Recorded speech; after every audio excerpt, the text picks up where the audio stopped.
हेकड़ी तो देखो साहब, कहते हैं पाकिस्तान के DGISI को बुलवाया, उसके साथ बड़ा लव फेस्ट हुआ है इनका वहां पे। और फिर साहब सोने पे सुहागा, पाकिस्तान की एक मिलिट्री डेलीगेशन ये रांगपुर में ले गए। रांगपुर कहां है साहब? सिलीगुड़ी कॉरिडोर के ठीक नीचे रांगपुर में ले गए कि साहब यहां पे पाकिस्तान की फौज लगाई जाए। जनरल GD बख्शी पाकिस्तान के खिलाफ कोई भी मौका अपने हाथ से जाने नहीं देते। खैर अब तो उन्हें बांग्लादेश की सूरत में एक नया टॉपिक मिल चुका है। हुआ कुछ यूं कि बांग्लादेश का एक मिलिट्री वफ्द पाकिस्तान के दौरे पर था। इस दौरे के पाकिस्तान विजिट की वजह से भारत की मिलिट्री और सियासी क़यादत को बड़ी तकलीफ थी और इसी 2025 में पाकिस्तान का मिलिट्री वफ्द, जिसमें DGISI भी शामिल थे, बांग्लादेश के दौरे पर गए और काफी पुरजोश तरीके से उनका बांग्लादेश में इस्तकबाल किया गया और उन्हें रानपुर के इलाके का विजिट करवाया गया। रानपुर का इलाका एक बड़ी अहमियत रखता है, जो भारतीय चिकन नेक के बिल्कुल करीब पड़ता है। इस इलाके की अहमियत हम आपको यूं बताते हैं। ये इलाका चिकन नेक के करीब होने की वजह से एक अहमियत रखता है। चिकन नेक की अहमियत, अगर किसी भी फौजी ऑपरेशन की वजह से भारत की मिलिट्री सप्लाई लाइन काट दी जाए तो भारत की 7 रियासतें भारत से जुदा हो जाएंगी। आइए हम आपको जनरल GD बख्शी का इस वीडियो में चीखना चलाना सुनाते हैं। देखिए, भारतवर्ष 2 फ्रंट वॉर सिचुएशन में होता था, आज के दिन 3 में है। जब से जो बाइडेन चाचा ने वहां पे कू कराया, एक तीसरा फ्रंट भारत के लिए खुल गया है और 3.5 फ्रंट सिचुएशन में आप हैं। ये ज्यादा देर चल नहीं सकता साहब, और हमको इसके बारे में कुछ करना पड़ेगा। हम हाथ पे हाथ धरे बैठे नहीं रह सकते। और खुशी की बात यह है कि चाचा बाइडेन इतिहास हो गए, वो गए, और thank God Donald Trump America में आ गए हैं। और बहुत उम्मीद है भारतवर्ष में कि उनके कार्यकाल में जो सत्यानाश कर दिया था भारत अमेरिका के रिश्तों को, उनमें सुधार आएगा, फिर बदल आएगा और फिर वो अपनी नजदीकियों पर हम पहुंच जाएंगे, ये उम्मीद है। डोनाल्ड ट्रंप ने बांग्लादेश को एड शेड कर दी है बंद। सारा बेफालतू पैसा जो ये खा रहे थे जॉर्ज सोरेस और अलेक्जेंडर सोरेस का, ये वहां पे इनकी खाट हो गई है खड़ी। ठंडे पसीने आज के दिन छूट रहे हैं ये मोहम्मद यूनिस के। रेलवे यूनियन ने स्ट्राइक कर दी है, चक्का जाम कर दिया है और इनके हालत खस्ता हो रहे हैं। पावर इनके ये पैसे नहीं दे पा रहे, बिल इनके अडानी के बने लंबे चौड़े बने हुए हैं, पहले के नहीं पे किए। अगर यहाँ पे बिजली पानी बंद कर दिया जाए तो इनकी हालत तो हो जाएगी खस्ता, ठीक है। और अब साहब खबर आई है कि ये जो है मोहम्मद यूनिस साहब, इनकी हेकड़ी तो देखो, हेकड़ी तो देखो साहब। कहते हैं पाकिस्तान के DGISI को बुलवाया, उसके साथ बड़ा लव फेस्ट हुआ है इनका वहां पे। उसने खूब सारे हथियार भेजे कि भेजो चिटागोंग के रास्ते नॉर्थ ईस्ट के रेबल्स को वहां पे गदर उन्माद फैलाने के लिए, कुकी लैंड बनाने के लिए, उल्फा को फिर जिलाने के लिए ये पाकिस्तान के ISI के कबूतर वहां पे घूम रहे हैं। और फिर साहब सोने पे सुहागा, पाकिस्तान की एक मिलिट्री डेलीगेशन ये रांगपुर में ले गए। रांगपुर कहां है साहब? सिलीगुड़ी कॉरिडोर के ठीक नीचे रांगपुर में ले गए कि साहब यहां पे पाकिस्तान की फौज लगाई जाए।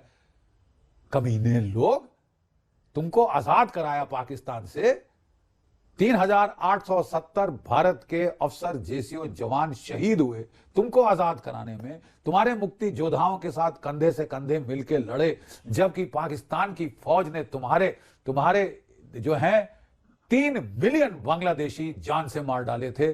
1 मिलियन आंकड़े सुन लीजिए। आपकी औरतों की इज्जत लूटी थी, रेप किया था उनका, ठीक है साहब। और 10 मिलियन आपके लोगों को शरणार्थी बना के भारतवर्ष में धकेल दिया था। उस देश की फौज जिसने ढाका में क्रैकडाउन किया, जिसने की ऑपरेशन सर्चलाइट किया, जिसने कत्लो गारत किया, जेनोसाइड किया, उसको तुम वापस बुलाकर भारत से लड़ाने के लिए बेच दे रहे हो। तुम अपनी मौत बुला रहे हो।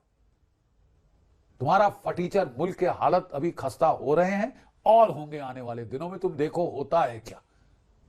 हमने सोचा था पढ़ा लिखा बंदा है, इकोनॉमिक्स का प्रोफेसर कहता है अपने आप को, ग्रामीण बैंक से पैसे लूट लूट के खसोट के इसने हिलरी क्लिंटन के कैंपेन फंड को दिए। गांव वालों के पैसे, मछुआरों के पैसे लूट के इसने उसको कोई $6 लाख दिए थे साहब। छोटा मोटा रकम नहीं, $6 लाख दिए थे। और उसके इसको जो प्राइज दिया गया, रिवॉर्ड दिया गया कि तेरे को पैराशूट किया वॉशिंगटन से, जा तू रहनुमा बन जा बांग्लादेश का और जिहाद फैला वहां पे, जिहादियों को वापस ला, ठीक है, गदर फैला वहां पे। अब साहब जरा खबर सुन लीजिए। खबर आई है और काफी ठोस खबर है कि इसकी जो सरकार के टॉप क्लास लोग हैं, चुनिंदा लोग हैं, वो स्वीडन के लिए बिजनेस क्लास में फ्लाइट्स बुक कर रहे हैं विद एडिशनल बैगेज। यानी लॉक स्टॉक एंड बैरल जो भी पैसा बना लिया इन्होंने ये 6 महीने में, सो वो ले लिया के अपने सूटकेस पैक करके ये यूरोप और स्वीडन भागना चाहते हैं साहब। कुछ लोग कहते हैं अमेरिका की तरफ सोच रहे हैं, लेकिन वहां इनको याद है अब डोनाल्ड ट्रंप, चचा बाइडेन गए, तुमको जो जिसने सारा गदर करवाया था बांग्लादेश में वो गया।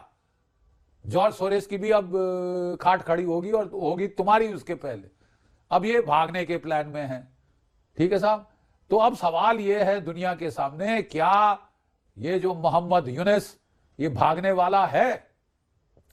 इसने आईएसआई के जरिए जो रोहिंग्या रेफ्यूजीज हैं उनको हथियार देने शुरू किए हैं, ट्रेनिंग शुरू करवाई है आईएसआई से, ताकि वो वापस राखिनिये में जाएं, वहां के बौद्ध और हिंदुओं और क्रिश्चियंस का कत्ल करे, उनकी औरतों का बलात्कार करे, रेप करे और जो अराकान नेशनल आर्मी है उसको आड़े हाथ लें।